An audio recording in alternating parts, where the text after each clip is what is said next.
Olá, pessoal, sejam bem-vindos para mais uma aula. Aqui nós vamos tratar do equacionamento geral para flexão simples, né? Na aula anterior, né, na aula 10, eu tratei com vocês, né, do dimensionamento da flexão para armadura simples, considerando apenas os concretos do grupo 1. Apenas por uma questão didática, né? Aí nessa aula de hoje nós vamos generalizar as nossas equações de maneira que elas possam ser aplicadas no dimensionamento da flexão, né? Tanto para os concretos do grupo 1, né, que vai da classe C20 até a classe C50, como para os concretos do grupo 2, que seria das classes acima da C50, né, até a classe C90. Então, como vocês já devem lembrar das nossas aulas anteriores, quando eu tratei do comportamento, a compressão do concreto, eu mostrei, quando eu tratei das hipóteses, né, para o nosso dimensionamento da flexão, eu falei para vocês que a gente iria substituir o diagrama parábola-retângulo, a compressão do concreto, por um diagrama retangular. E aí lá na norma, a profundidade do bloco retangular de tensões, a norma chama de lambda vezes x, né? Lambda é uma variável menor do que 1, vezes a profundidade da linha neutra. Então, essa aqui vai ser a nossa profundidade do nosso bloco retangular de tensões. E a tensão que eu vou considerar nesse meu bloco retangular de tensões vai ser αc que multiplica FCD. Isso pelo menos para seções retangulares ou seções em que a largura não varie à medida que não diminua, né, à medida que se afasta da linha neutra.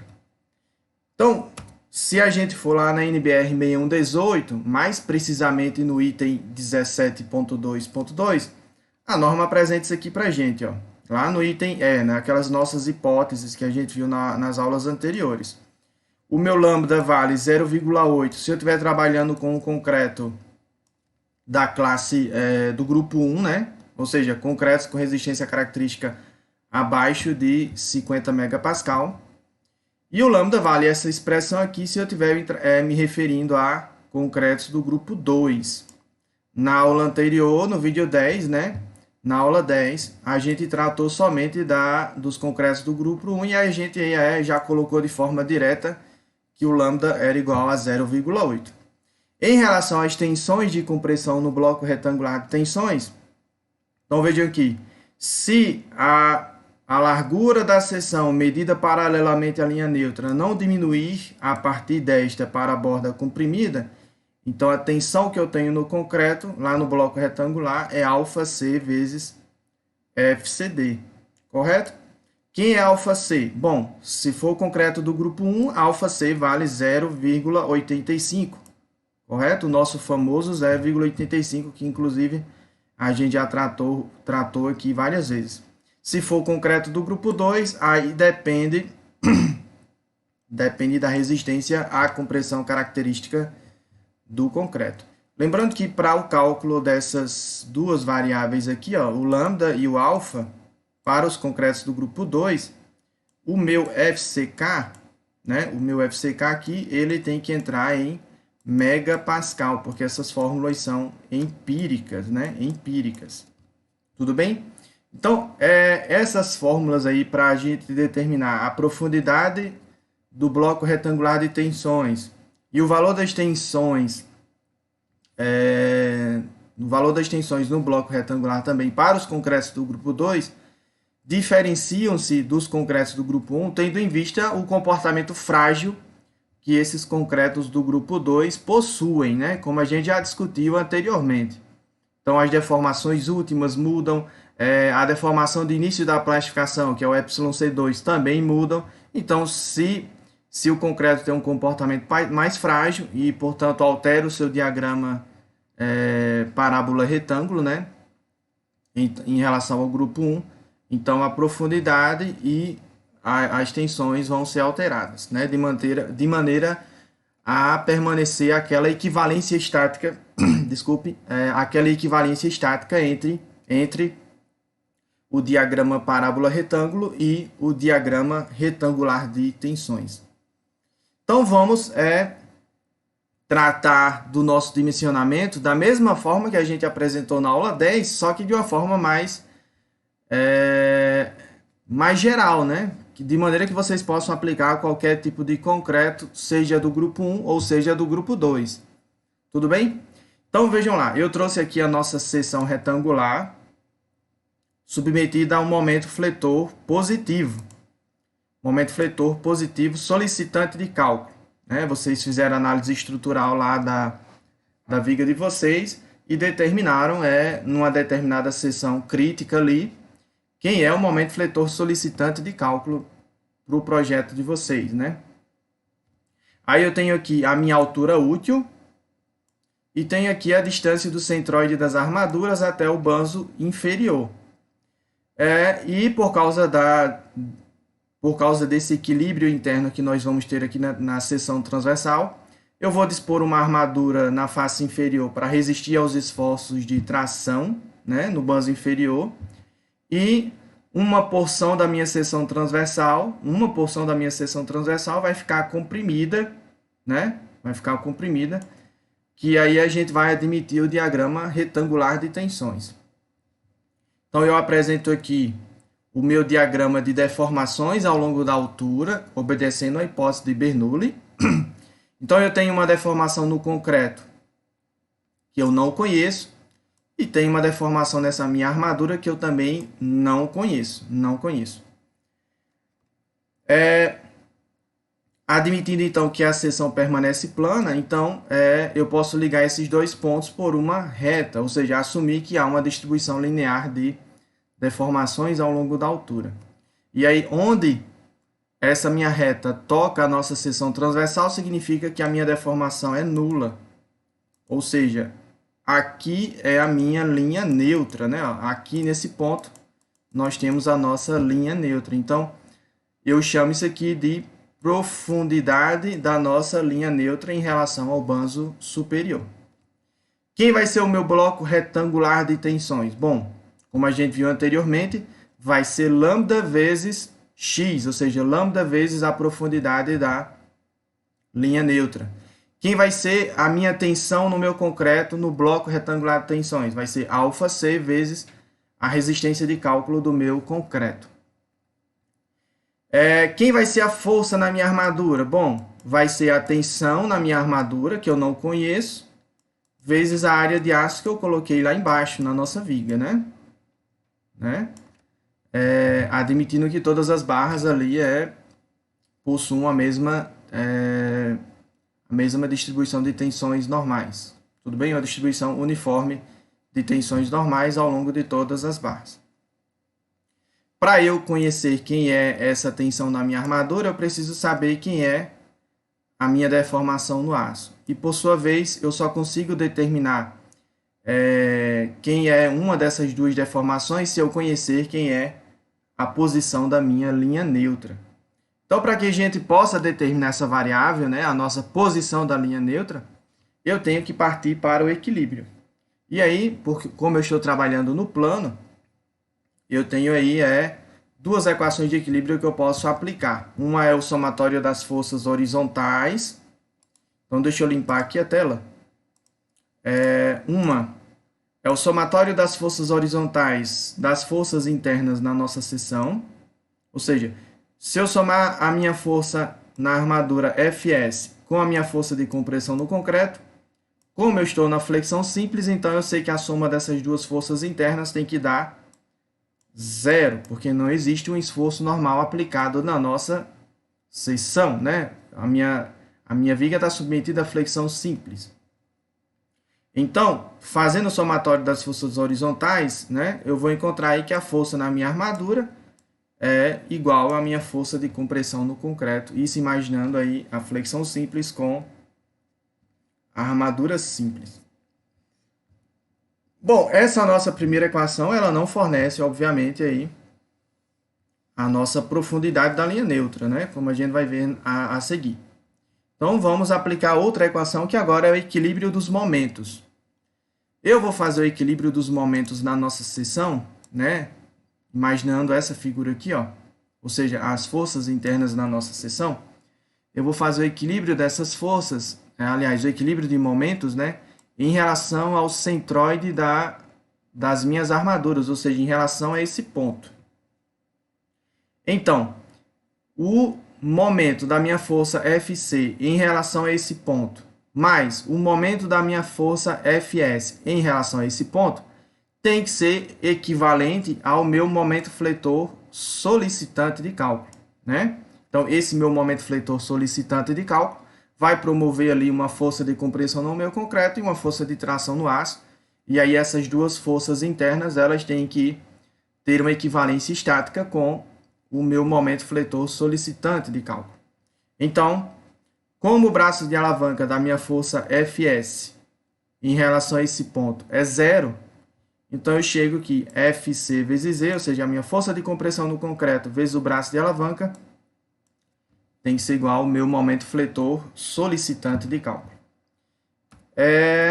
Quem vai ser a minha força de compressão no concreto? Lembrem daquele paralelepípedo, né? Do nosso diagrama retangular de tensões. Então, se eu quero calcular quem é a força resultante de compressão no concreto, basta eu calcular o volume do nosso diagrama retangular de tensões. Quem é o volume desse diagrama retangular de tensões? Bom, vai ser aqui a profundidade do nosso bloco retangular de tensões, vezes a tensão que eu tenho no bloco, vezes a largura da nossa seção comprimida, né, que é o nosso BW. Então, tá aqui, ó, a nossa força de compressão no concreto, né? Quem vai ser o braço de alavanca? Quem vai ser o braço de alavanca entre a força de compressão no concreto e a força de tração no aço? Vai ser essa distância aqui que eu estou marcando, né? O meu braço de alavanca, Z. E aí, eu tenho, meu Z vai ser igual a minha altura útil, menos, se isso aqui é um bloco retangular de tensões, então significa que a minha força resultante de compressão no concreto está posicionada na metade da altura, né? Na metade da profundidade aí do nosso bloco retangular de tensões. Quem é metade da altura do nosso bloco retangular de tensões? É lambda vezes x dividido por 2, né? Lambda vezes x dividido por 2. Então, nós chegamos aí no nosso braço de alavanca. Se eu substituir a força de compressão no concreto e o braço de alavanca na nossa equação de equilíbrio de momentos, né? Qual é a nossa equação de equilíbrio de momentos? É aquela em que a força de compressão no concreto vezes o braço de alavanca é igual ao momento fletor solicitante. Então, nós chegamos nessa equação que está apresentada aqui, ó. Essa nossa equação.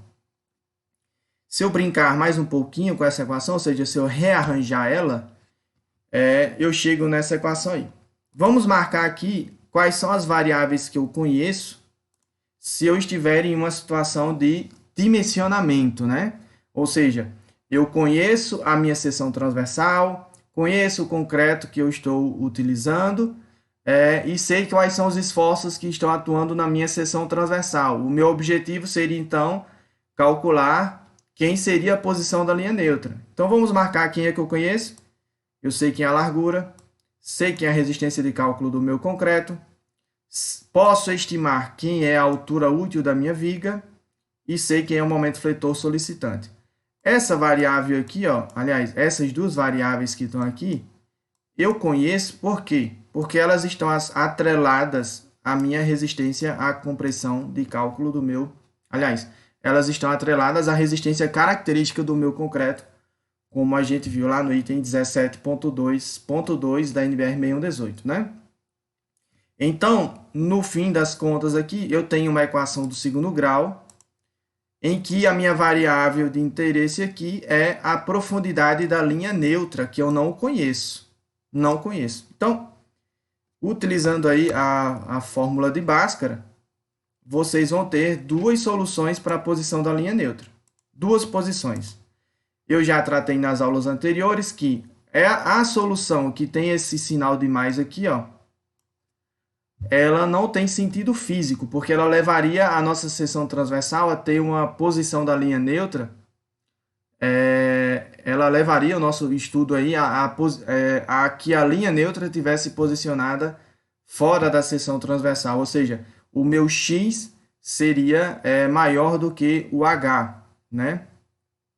E aí, como eu estou trabalhando no domínio 2, 3 ou 4, eu sei que a linha neutra está dentro da seção transversal, ou seja, o meu x é menor do que o h.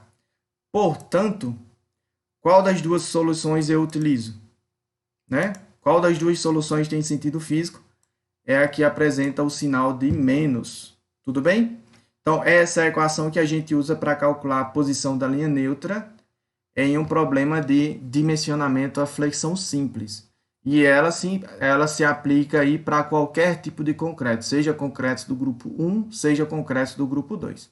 Fica como exercício aí vocês, por exemplo, aplicarem o alfa e o lambda para os concretos do grupo 1 e vocês verificarem que ela é idêntica à equação que a gente deduziu na aula passada, só que era uma equação aplicada somente para os concretos do grupo 1.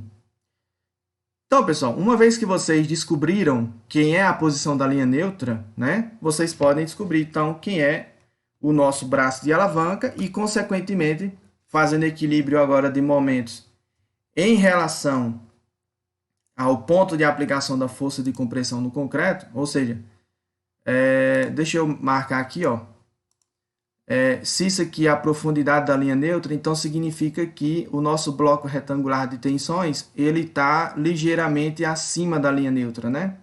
Ele está nessa região que eu estou marcando de amarelo. O bloco retangular de tensões, ele não pega toda a profundidade da linha neutra, como a gente já viu.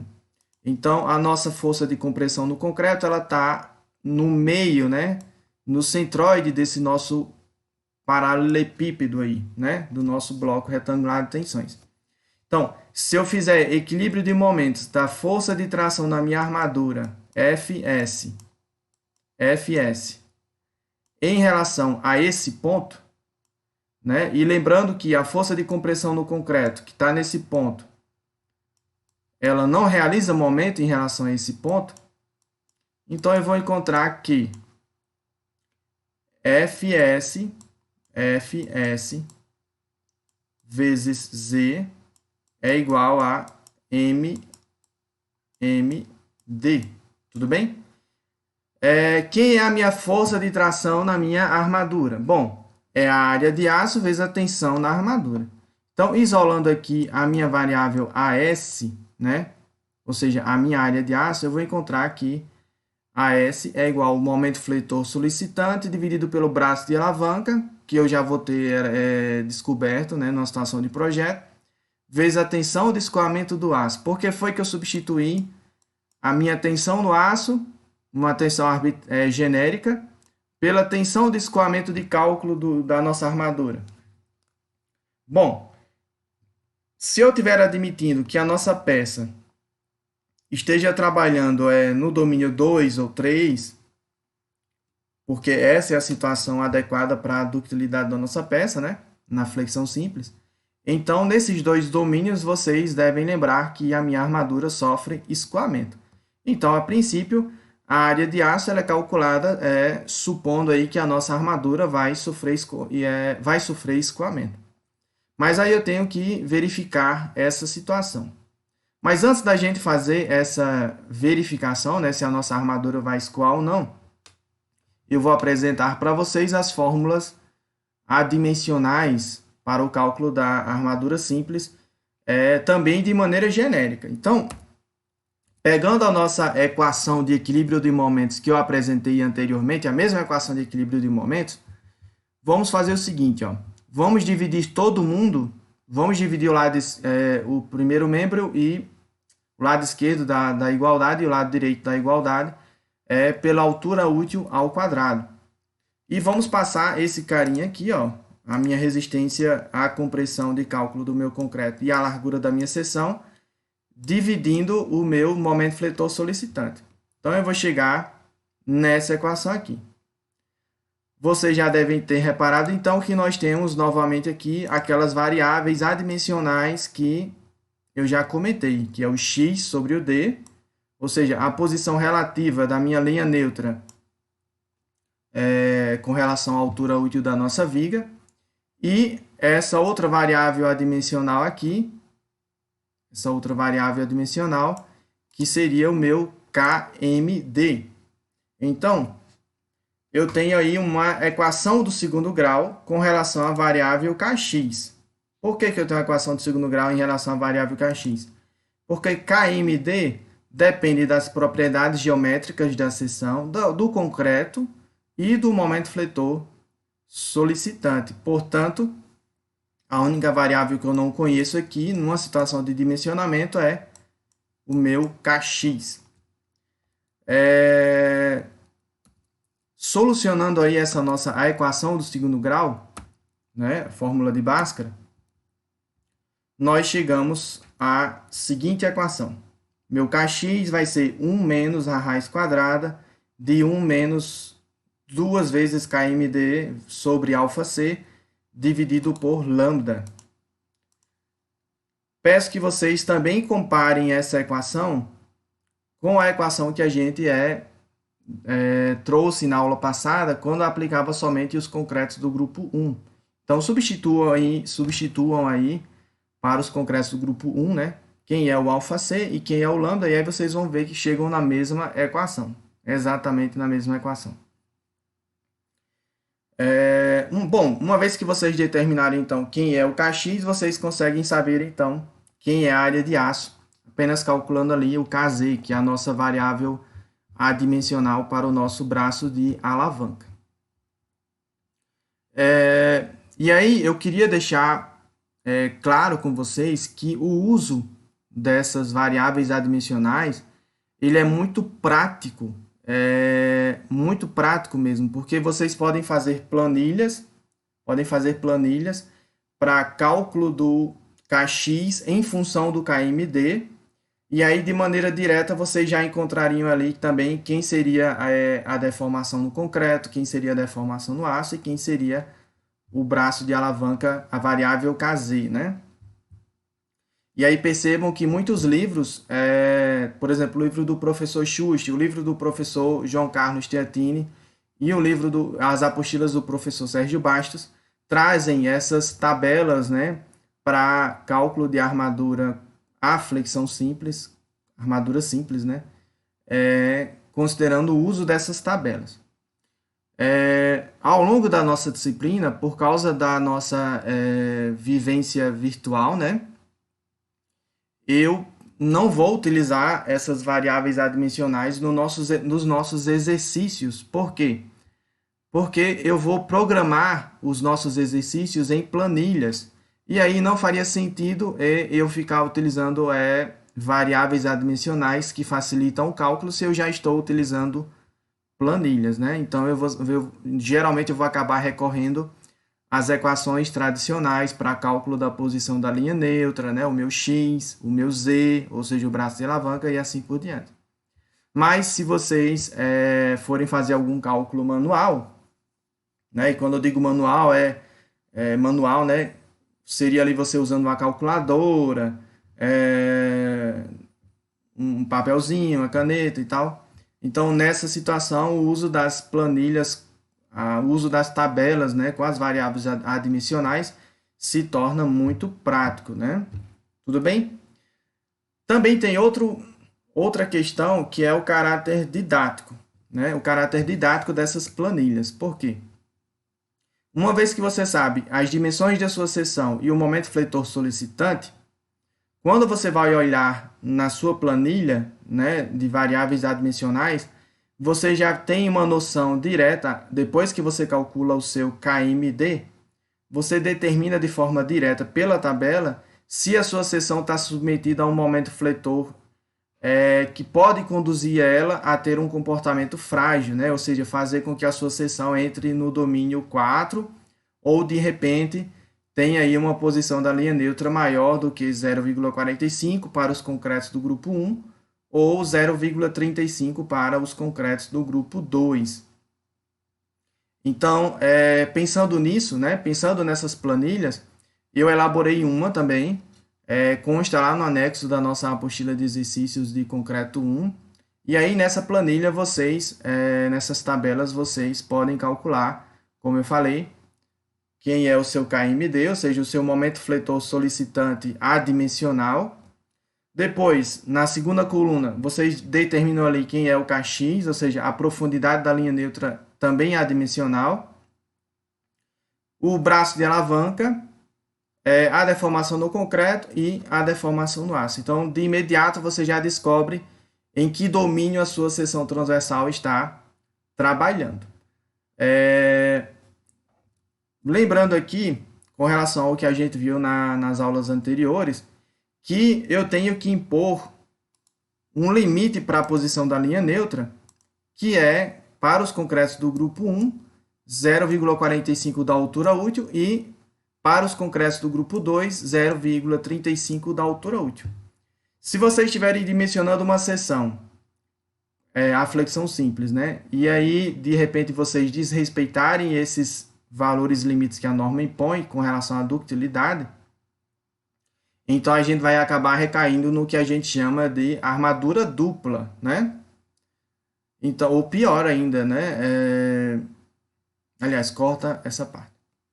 Então, para saber ainda se vocês estão trabalhando no domínio 2 ou no domínio 3, de maneira a vocês descobrirem aí quem é a deformação no aço e quem é a deformação no concreto, eu trouxe aqui aquela equação que a gente já deduziu em aulas anteriores.